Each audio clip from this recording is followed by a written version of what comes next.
Nearly a year after her 19-year-old son Harrison was killed in a stabbing on the UT campus, Lori Brown is stepping outside of her grief and turning toward policy. She wants to prevent knife attacks and improve safety on campus. KXAN's Alyssa Gord caught up with her when she traveled from her home in Graham, Texas, here to Austin to get the ball rolling. For years, Lori Brown's world revolved around being a teacher and a mom. But since her son Harrison was killed in a stabbing attack on the UT campus last May, she's trying out a bit of lobbying. She met with Governor Greg Abbott's advisors about her concerns for safety on college campuses and a specific Texas law on knives.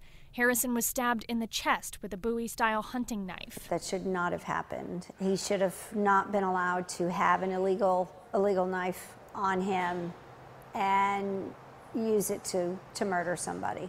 The state law was passed and signed just months after her son was killed. It makes it legal to carry these types of knives and others, but not in some locations, like schools or sporting events. In my opinion, it totally disregards Harrison and how he died and his murder. It really did feel like a slap in the face. Not everyone feels that way, including a group called Knife Rights, a proponent of the bill. On the day that the stabbing happened on the UT campus, the knife that was used by the mentally defective person that used it was illegal to carry anywhere in the state of Texas. If people want to have an effect on crimes committed by mentally defective people, they should focus on the mental health system. But Lori has her sights on keeping Texas from removing even more restrictions. I will not take no for an answer. Expect to see her in Austin when lawmakers are back in session. If something like this happens again, I just don't know what I would do. Alyssa Gord, KXAN News. And State Representative John Frillo from Lubbock wrote the law Lori is pushing back on, and he replied to us in this statement saying, "We have not seen or heard of any issues implementing the bill. In fact, my office received a number of messages in support of the bill after it was passed.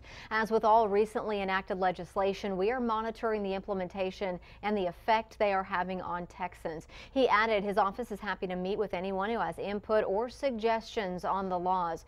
We also reached out to State Representative Gina Hinojosa of Austin. Her office tells us she had already spoken with Mrs. Brown and she vows to work with her to address her safety concerns.